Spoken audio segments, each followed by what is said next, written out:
Salut à tous. Ce matin, je voulais d'abord vous remercier d'être de plus en plus nombreux, à me suivre sur cette chaîne et pour l'occasion, je vous fais aujourd'hui un cadeau. Donc, vous avez vu que le thème de cette vidéo, c'était l'app ultime pour générer vos prompts sur Nano Banana. Donc, si vous recherchez cette application sur, Google AI Studio, vous ne la trouverez pas dans la mesure où c'est moi qui l'ai créée. Du coup, ça fait un peu prétentieux de parler d'app ultime, mais vous allez voir que au bout de plusieurs heures passées sur cette, création d'application, eh bien, son utilisation va considérablement changer, faciliter votre mode de conception de prompt et le mot est faible.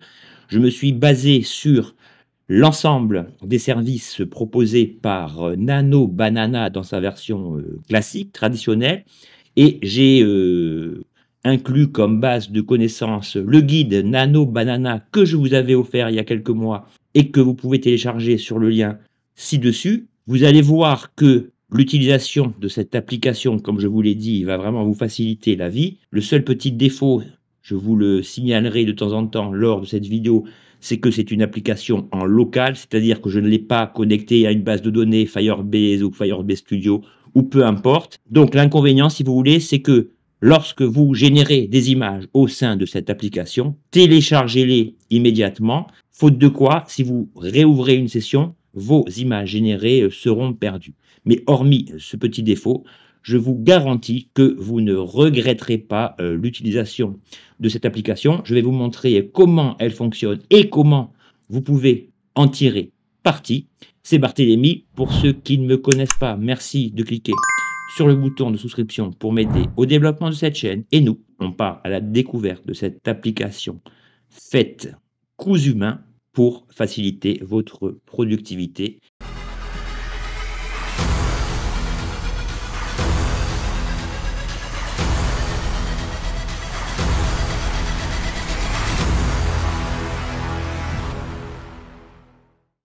Alors, avant d'aborder de plein pied l'observation du mode de fonctionnement de l'application, je voudrais répondre à des questions qui me sont souvent posées par des membres de la communauté, c'est-à-dire en quoi consiste le bouton rejoindre sur la chaîne.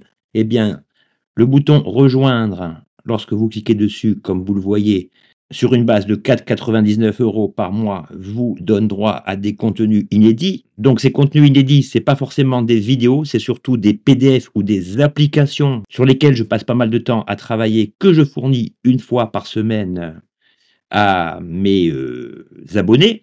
Et rapport qualité-prix, c'est, je pense, le plus intéressant en termes de goodies, etc. Vous voyez qu'une fois par semaine, les membres reçoivent un post où ils peuvent télécharger soit un PDF, soit une appli. Hier, par exemple, j'ai posté ce générateur de vignettes YouTube qui vous sert à créer en quelques clics de manière très fonctionnelle des vignettes pour YouTube. La semaine dernière, j'ai fourni cet accès à cet amélioreur de prompt lui-même basé sur mon guide sur la constitution de prompt. Donc ici, vous avez les 7 points clés du prompt engineering. Quand vous cliquez dessus, vous avez des tips, etc. Et quand vous descendez, il suffit simplement de taper votre prompt pour obtenir une optimisation de ce dernier. J'ai également fourni à titre gratuit le guide pour trouver des sons, des musiques, etc. que j'ai mis, je crois, au prix de 19 € sur ma chaîne. Donc, vous voyez que cela vous permet de réaliser certaines économies. Et j'ai également fourni un guide très complet la semaine dernière sur les prompts cinématiques. Je crois qu'il fait plus de 25 pages. Et donc, voilà le genre de goodies que vous pouvez télécharger et dont vous pouvez profiter sur la base de cet abonnement. Voilà, je vous montre, je réponds à vos questions. Si vous êtes intéressé, vous savez ce qu'il vous reste à faire. Je ne mets le couteau sous la gorge à personne. Je vous montre ce que vous pouvez acquérir semaine après semaine. Et bien sûr, les nouveaux membres pourront évidemment profiter de l'ensemble des goodies que j'ai postés de manière antérieure à leur inscription. C'est évident. Nous voici sur l'interface de la dite application. Donc là, j'ai procédé à une, mise en forme assez épurée et cetera. Alors conceptuellement, comment cela fonctionne? Déjà, vous avez 2 possibilités. La première, classique, consiste à cliquer sur texte vers image. Donc ici, vous tapez simplement votre prompt, vous, spécifiez le format et l'image sera générée selon les concepts classiques de, Nano Banana. Une fois la première image générée, vous aurez la possibilité de l'itérer, ce qui, fonctionnellement parlant, revient en fait à cliquer ici. Donc là, c'est le nerf de la guerre, la fonction qui va vraiment vous servir à, modifier, itérer n'importe quelle image. Ce bouton que vous voyez ici sert à revenir à l'écran d'accueil pour reprocéder à un nouveau choix si vous voulez passer du texte ou image ou à une image directement. Et chose que je vous ai précisé en introduction, vu que cette application n'est pas installée sur une base de données, les images générées, eh bien, sauvegardez-les session par session, car à l'ouverture d'une nouvelle session, votre travail sera effacé. Donc, pour pallier à ça, ici, en haut à droite, j'ai créé un bouton galerie qui conservera l'ensemble des images créées pendant la même session, ce qui vous permettra, de les télécharger, d'un coup, avant de, procéder à la fermeture de votre session. Alors, le seul problème, mais ça c'est pas lié à l'application, c'est, lié au fait que Nano Banana soit encore capricieux, c'est la gestion du format. C'est-à-dire qu'ici, j'ai, inséré un champ obligatoire visant à imposer un format d'image qui ne fonctionne pas trop bien. Bon, ici, j'ai quand même un scoop, à vous donner. Un de mes partenaires que je ne citerai pas ici, qui est en partenariat avec Google, m'a, assuré que Google Gemini 3.0 serait disponible aux alentours du 21 novembre. Donc on attend, hein, peut-être que ce que je vous dis c'est faux, mais en tout cas, la source paraît très sûre. La personne à l'origine de cette source développe un logiciel qui a déjà intégré Gemini 3 et qui m'a fourni un accès exclusif, donc je peux vous dire que ce ne sont pas des mots en l'air. Je vous ferai d'ailleurs une démonstration de ce Gemini 3 dans la semaine, avant sa sortie officielle via le dit logiciel. Donc ce que je veux vous dire par là, c'est que peut-être des choses qui ne marchent pas via cette application aujourd'hui, marcheront la semaine prochaine, vu que Gemini 3 est censé améliorer, certains écueils liés à, son IA. Donc ici, première chose, vous cliquez l'image que vous voulez modifier. Donc pour l'exemple, je prends toujours la même photo de moi, qui est assez bien cadrée et cetera, et ici, la première chose à spécifier, comme je vous l'ai dit, c'est le format. Bon là, on va conserver celui-ci. Donc ici, vous voyez que selon le format précisé, une icône que vous voyez ici s'adapte pour, avoir un repère visuel. Si je choisis par exemple portrait, eh bien l'icône sera mise en verticale. Pour la suite des événements, voilà comment cela va se passer. Donc je vous ai déjà parlé du guide Nano Banana, je vous ai mis le lien en description si vous voulez le retélécharger et dans l'intro de cette vidéo. Ici, en fait, j'ai essayé de, bâtir en fait, l'application la plus pratique. Donc ici, le premier choix, c'est de sélectionner une catégorie. Vous voyez que les catégories sont très nombreuses et qu'elles vont vous éviter de perdre du temps en termes de prompting pour les gens qui n'aiment pas ça. Donc ici, on va simplement procéder à un changement d'expression.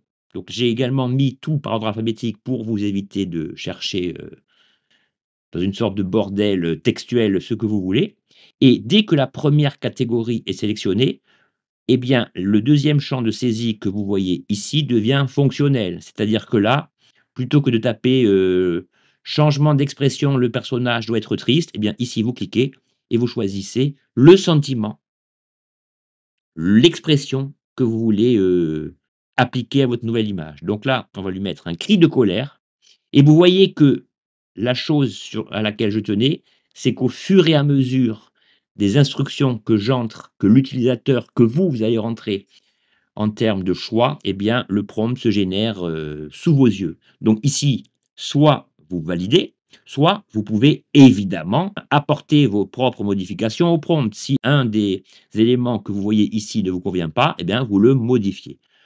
Ensuite, je valide et ici, normalement, de manière très rapide, votre image correspondant à votre choix, ben, se génère sous vos yeux. Donc là, c'est assez rapide, hein, quelques secondes normalement et voilà. Donc là, me voilà en train de crier à plein poumon. Si je veux, changer d'expression, je n'ai pas besoin de retélécharger mon image de base.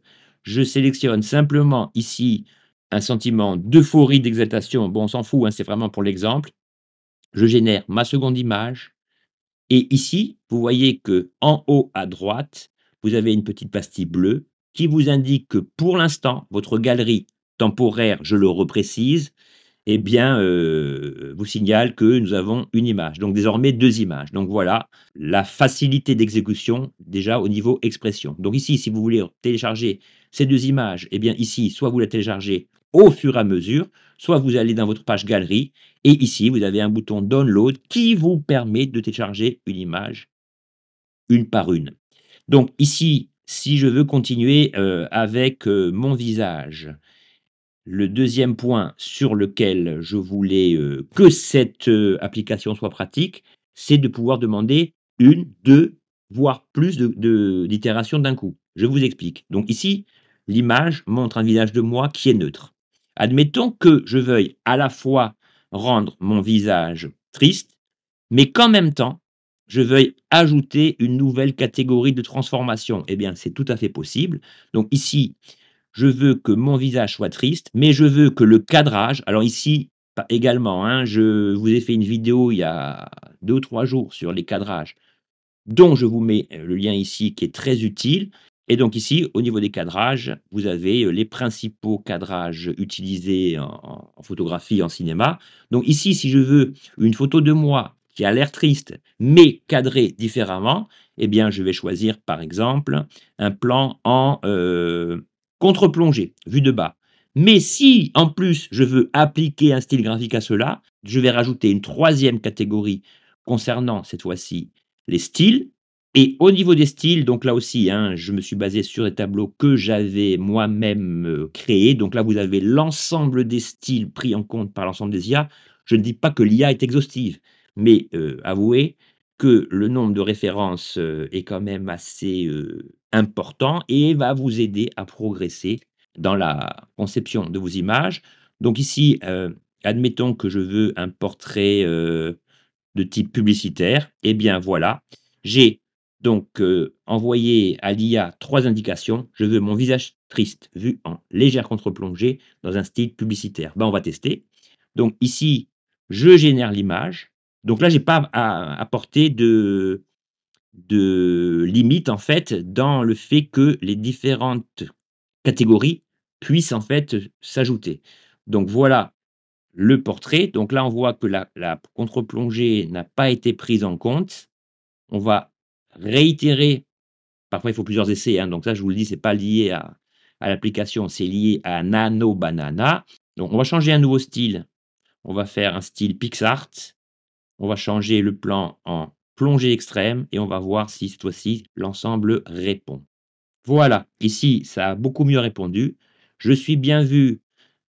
Bon, j'ai mon air paraît assez triste. Je suis vu en mode plongée et en mode Pixar. Bon, ça je vous le dis, hein, c'est pas lié à l'IA, c'est lié au fait que Google soit capricieux. On vérifie si les images continuent de s'additionner. Donc sur ce point, l'ensemble est bien programmé. Alors ici, je suis pas là pour vous parler de la méthode de conception de cette application via Google AI Studio. Ce que je dis juste, c'est le fruit de mes constatations, c'est que par rapport à ChatGPT, à Claude, eh bien Google répond beaucoup mieux en termes de conception d'application. C'est-à-dire que Google fait des erreurs, mais contrairement à ChatGPT et à Claude, lorsqu'il fait une erreur, cela ne me déstructure pas, ne me remodèle pas l'ensemble d'une application en termes de visuel, de structure, de composition des différentes icônes telles que je les avais développées en quelque sorte, comme peuvent le faire ChatGPT et Claude. En effet, ceux qui ont déjà testé le code sous Claude, etc., le savent très bien. Lorsque vous demandez une simple correction, eh bien, ces IA ont tendance à reprocéder à une mise en œuvre des différents éléments qui ne correspondent plus du coup à, l'interface souhaitée au début et en termes de fonctionnalité, cela peut poser également problème. C'est pour ça que je vous dis Google, c'est gratuit, c'est fonctionnel. Certes, il plante parfois, on n'est pas dans un monde parfait, mais au niveau des résultats, c'est quand même, l'IA la plus, performante, hors IA payante, pour la génération, et la création d'applications complexes. Donc ici, vous avez compris le truc. Quand vous voulez repartir à partir de la même image, eh bien, vous cliquez sur la croix pour partir de quelque chose de nouveau. Donc ici, vous voyez qu'il y a beaucoup de choses. Donc là, si par exemple, je ne veux plus être chauve, mais avoir une belle chevelure, eh bien ici, j'ai créé quelque chose consistant à rajouter des cheveux. Donc là, j'ai prévu grosso modo plusieurs types de coupes. Donc là, on va essayer la crête iroquoise. Je vais rajouter une catégorie et je vais rajouter également un type de maquillage. Alors au niveau maquillage, je n'ai pas été aussi précis que au niveau des cheveux. On va quand même essayer ce que ça donne, hein. Donc je génère l'image et ici, on va voir si mon visage va apparaître avec une, coupe iroquois et légèrement maquillée. Donc je vous dis, c'est pas sûr que ça marche du premier coup. Lorsqu'il y a plusieurs catégories, ben là, ça marche, voilà. Là, je suis bien en iroquois et doté d'un, maquillage qui, subtilité de Google, correspond en fait à un maquillage avec le A de l'anarchie et cetera et cetera. Si par exemple, j'avais choisi en termes de capillarité une coupe afro et l'application du maquillage, je pense que le maquillage va être différent. On va voir ça. Donc vous voyez, c'est quand même pratique, c'est quand même, très usuel pour les gens qui n'aiment pas les prompts et même moi qui adore prompter, qui adore me prendre la tête, et bien voilà. Donc voilà, donc tout marche bien. Donc ce que je vous disais, c'est que même moi qui, passe des heures à prompter et cetera, bah, maintenant que j'ai cette application sous la main, je ne vais plus me faire suer à utiliser Nano Banana de manière, classique puisque ici, j'ai tout de manière facilitée. Donc ici, il s'agit donc de photos à partir d'un personnage. Donc, au titre des autres exemples, je vous ai montré donc les cadrages, je vous ai montré les changements d'expression, les cheveux et le maquillage. Ici, si je veux rajouter un arrière-plan, eh bien, voilà les fonctionnalités offertes par cette application. Donc là, si je veux ajouter un premier plan, une vue en contre-plongée, etc., ben, vous cliquez dessus.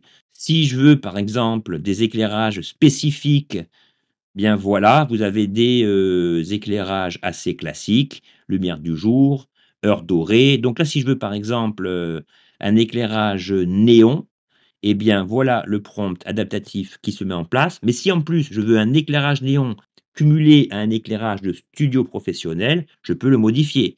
Donc vous voyez que là, le prompt me précise: «Ajouter un éclairage néon à la scène». Ben ici, je vais, rajouter éclairage studio professionnel. Ça, rien ne vous empêche de modifier, de rajouter des éléments qui sont absents du menu défilant. Donc on va essayer, générer l'image et on voit que effectivement j'ai un éclairage avec des néons et qui peut faire penser à un studio professionnel.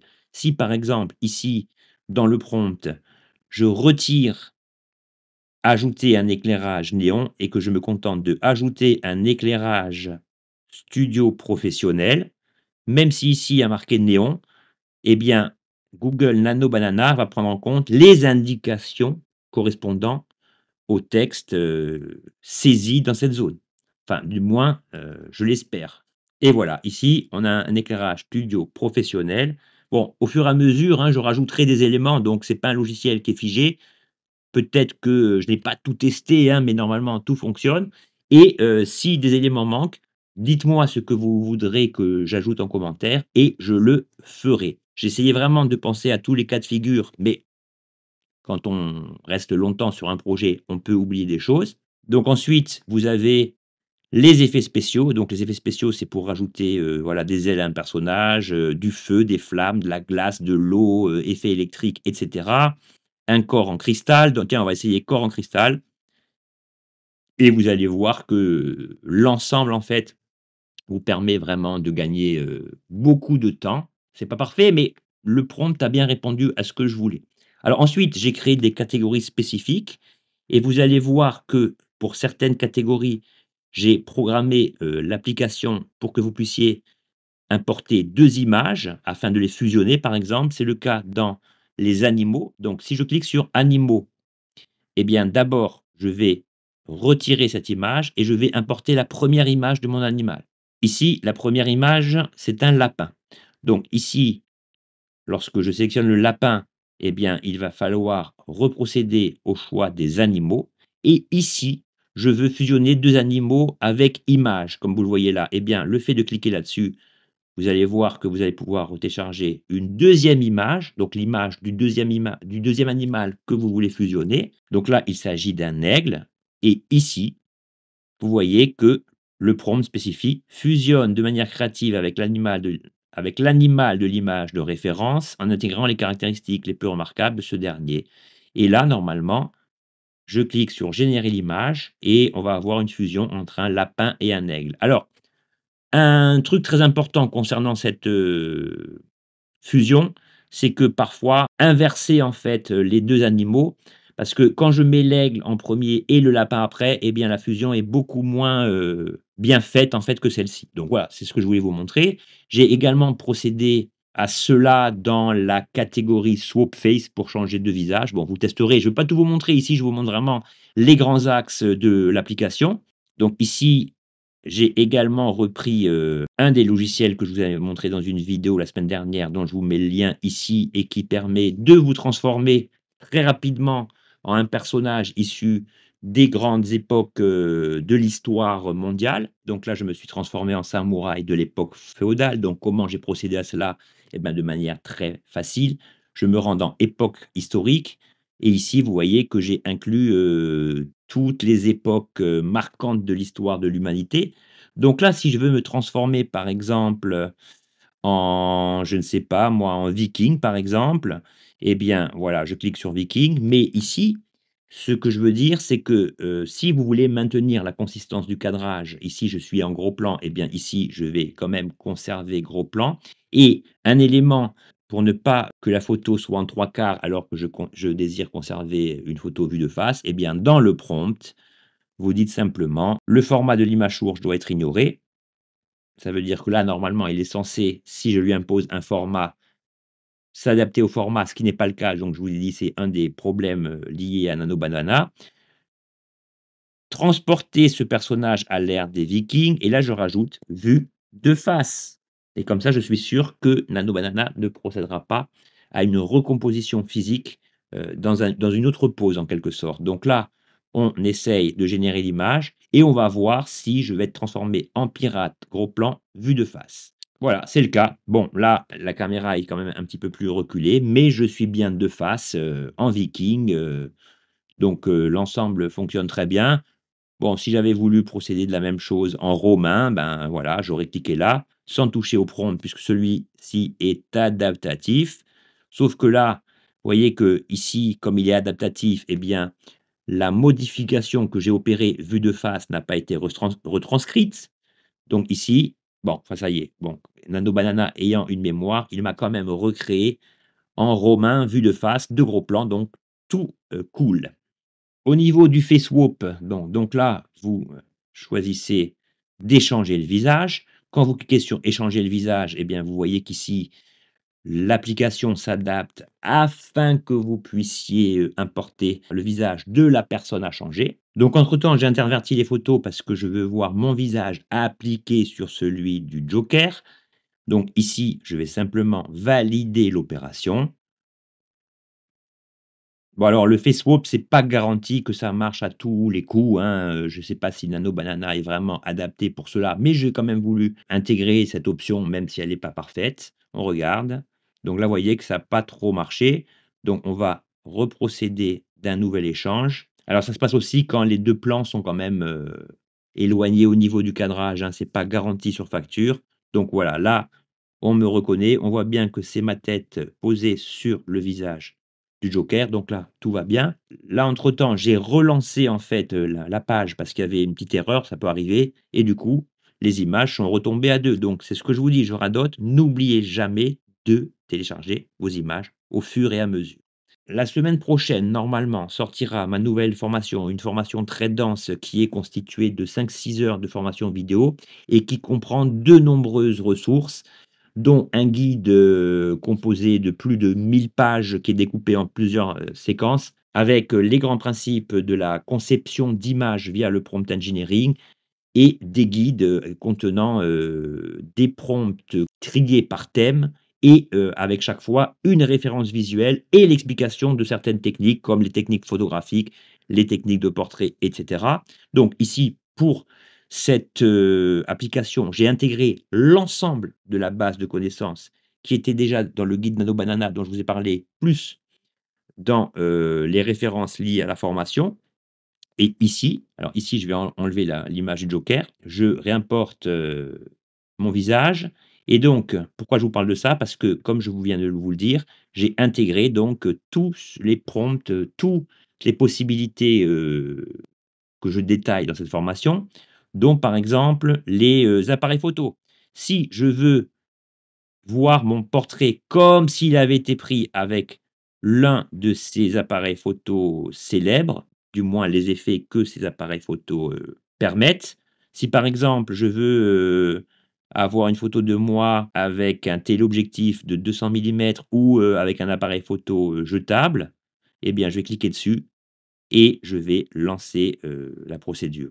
Donc là, je viens de remarquer qu'il manque des références que je rajouterai à cette application. Comme je vous le dis, elle n'est pas définitive, hein. De toute manière, si je procède à des modifications, le lien que je vous ai fourni, eh bien, ça ne changera pas, vous pourrez toujours utiliser l'application Reboosté et donc voilà, mon portrait, pris avec un appareil photo jetable. Si j'avais voulu un appareil, par exemple, avec, une image, issue d'une caméra de surveillance, eh bien, il me suffit de préciser cela et l'image devrait se générer correctement. Bon, je vais quand même rajouter les marques des appareils photo. Donc voilà, là, je suis pris par une caméra de surveillance. J'ai effectué exactement la même chose pour les pellicules photo. Donc là, si vous voulez que votre portrait soit pris, avec ce type de d'appareil photo, par exemple, si je veux un effet Technicolor, ben, je vais cliquer dessus. Je vais cliquer sur générer l'image et ici, le fait d'avoir ces références déjà prêtes vous évite de faire des recherches sur le web. Voilà, là, c'est un effet Technicolor. Bon, après, les effets appliqués sont plus ou moins gracieux par rapport à la photo d'origine. Là, il y a un fond noir, et cetera. Donc, l'effet, Technicolor est bien sûr moins bien respecté que s'il y avait un fond, visuel, et cetera. Alors ici, évidemment, je peux toujours changer les vêtements. Donc voilà, je peux ajouter un chapeau, ajouter des lunettes, des bijoux, une tenue d'époque, une tenue futuriste, ce que vous voulez. Vous pouvez faire, vieillir le personnage. Là, si je veux me faire vieillir de 30 ans, ben, je clique sur vieillir de 30 ans et normalement, l'ensemble devrait bien fonctionner également et me voilà donc vieilli de 30 ans. Alors bizarrement, le rajeunissement fonctionne moins bien que le vieillissement, on va quand même essayer. Donc hier, j'ai essayé, on m'a fait une belle coupe de cheveux, ondulée. Donc là, on va me rajeunir, pardon, de 30 ans. On va voir ensemble comment ça fonctionne. Vous voyez que j'effectue tous les tests en direct avec vous, hein, je ne vous prends pas en traître. Et donc me voilà, rajeuni de, 30 ans, même si, les traits de visage, correspondent pas forcément à ce que j'étais, jadis naguère. Alors ensuite, évidemment, hein, ça se limite pas à des photos, d'humains, d'animaux. Ici, par exemple, j'ai importé la photo de ce château que j'ai trouvé sur Pixabay. Ben là, tout fonctionne comme on l'a déjà vu. Donc ici, vous pouvez changer les cadrages et cetera et rappelez-vous dans le guide Nano Banana, il y avait une partie architecture et design qui permettait de modifier des plans 2D en 3D et cetera. Donc là, on a beaucoup de choses. Si je veux changer de matériaux, si je veux changer d'éclairage, je peux faire exactement ce que je veux. Je peux ajouter des éléments vivants, des, oiseaux et cetera. Là, par exemple, si je veux changer de matériau, eh bien ici, le prompt me spécifie changer les textures de ce bâtiment en et là, par exemple, vous avez des exemples. Donc là, on va le mettre en bois contreplaqué. On va laisser l'exemple par défaut. Je clique sur générer l'image et normalement, l'application du nouveau matériau devrait, s'appliquer sur les murs, je pense, du bâtiment. Voilà, j'ai un bâtiment en contreplaqué, tout va bien. Ensuite, si je veux avoir une vue différente de ce bâtiment, eh ben, je vais revenir sur les cadrages du début, sélectionner une transformation. Là, par exemple, je veux un plan très éloigné. Donc normalement, ici, Nano Banana va reprocéder à un nouveau cadrage de l'ensemble de la scène, de l'ensemble de l'environnement et donc ça vous évite également de vous casser la tête pour obtenir des plans différenciés d'un bâtiment, d'une structure et cetera. Donc voilà le bâtiment qui est, vu de loin. Ensuite, au niveau des bâtiments, bon là, l'image est un petit peu inadaptée, mais vous pouvez également modifier ça. Par exemple, si vous avez un croquis, ben, et que vous voulez, transformer un croquis dessiné en bâtiment réel, eh bien, vous cliquerez sur croquis vers rendu réaliste et alors ici, on va demander une transformation en de 2D à 3D. On va voir si ça marche, hein, donc créer une isométrie et voilà, en 2 temps 3 mouvements, notre bâtiment restitué en mode isométrique. Donc là, on voit que l'ensemble a été respecté. On a la tour principale, on a cette espèce de tourelle, on a la terrasse qu'on voit là qui correspond à là, on a l'entrée du garage, on a le symbole, tout fonctionne à merveille. Donc, je ne vais pas vous montrer toutes les fonctionnalités, hein, vous, les rechercherez par rapport au guide Nano Banana. Donc ici, vous avez, d'autres choses comme la déclinaison du décor. Ici, la partie e-commerce et produits consiste à importer la photo de votre produit et de la décliner, par exemple, la mise en contexte. Vous voulez d'autres couleurs, vous voulez une mise en situation. Si par exemple, je mets mise en situation, eh bien, vous n'aurez plus qu'à préciser entre crochets, si vous voulez mettre votre produit dans un désert, dans un paysage enneigé et bien sûr, vous pouvez, préciser textuellement le type de lumière que vous voulez, imposer en fait à votre, composition générale. Vous avez, donc, les modifications de pose et de position. Vous avez aussi la narration visuelle. Alors la narration visuelle, c'est quand vous voulez, par exemple, créer plusieurs séquences à partir, d'une scène. Par exemple, crée-moi un storyboard, lié à l'histoire de ce personnage, décline, les émotions, du personnage en plusieurs émotions. Donc là, vous allez avoir une image splittée en 4 avec les différentes modifications. Donc la narration visuelle ne doit pas être confondue avec le raisonnement visuel. Donc là, par exemple, le raisonnement visuel, c'est un prompt à partir d'une hypothèse. Que se passerait-il si ce bâtiment, était envahi par la végétation? Ben là, vous avez la conséquence d'une action. Que se passe-t-il si ce verre tombe par terre? Les conséquences physiques, bon, c'est à peu près la même chose. L'évolution naturelle. Donc, évolution naturelle, génère une nouvelle image, le format d'image source. Montrer à quoi ressemblerait cette plante après 6 mois sans eau. Donc là, on va lui dire, montrer à quoi ressemblerait ce bâtiment envahi par les herbes. Donc là, on va l'enlever. Et donc, voilà la transformation hypothétique basée sur le passage du temps par rapport au type de transformation que nous venons de demander à Nano Banana. Et bien voilà donc notre bâtiment envahi par les herbes, le jardinier s'est barré, plus personne ne s'est occupé du jardin et du coup, ben, on se retrouve dans une sorte de bâtiment comme s'il avait été plongé dans la jungle, amazonienne et vous pouvez bien sûr donc moduler tout ça comme vous voulez. Donc là, j'ai, créer quelque chose pour le texte, donc sélectionner une transformation, créer une enseigne au néon, graver du texte dans un matériau, remplacer du texte, existant, corriger une faute d'orthographe. Donc ça, c'est pratique lorsque le texte est déjà existant. Si vous voulez rajouter du texte, ben, vous pouvez rajouter, dans le prompt: «Rajoute du texte». Tout n'est pas automatisé, hein, sinon si tout était automatisé et que l'humain ne pouvait apporter lui-même, en tapant les modifications souhaitées, bah, ce qu'il veut, bah, ce serait un peu, limitatif. Donc voilà, si vous voulez, tout ce que cette, application va vous permettre, de faire. Les amis, pour aujourd'hui, hein, j'espère que cette application vous sera utile, elle est encore perfectible sous certains aspects, notamment sur, les appareils photo, j'avais, demandé à Nano Banana qu'il prenne en compte mon PDF, relatif à ce sujet pour qu'il m'intègre les marques des appareils photo. Il a mal répondu à ça. Je vais peaufiner tout ça, mais en tout cas, en l'état actuel des choses, il ne vous reste plus qu'à télécharger l'adresse qui est dans la description de cette vidéo, d'importer votre première image et de procéder, à l'ensemble des modifications grâce à cette application qui est censée vous, faciliter la vie en termes de fonctionnalité, de recherche et de référence, tout en n'étant pas exhaustive, eh bien, je pense que les principales fonctionnalités liées à Nano Banana via Gemini 2.5 qui, comme je vous l'ai dit, va se transformer rapidement, normalement d'ici la semaine prochaine, eh bien, je pense que l'ensemble sera encore amélioré. Voilà, c'est tout pour aujourd'hui. Dites-moi ce que vous pensez de cela en commentaire. Si l'application vous apporte un plus dans votre vie professionnelle ou personnelle, simplement pour vous amuser, je vous souhaite une excellente journée et d'excellents tests à tous. Ciao!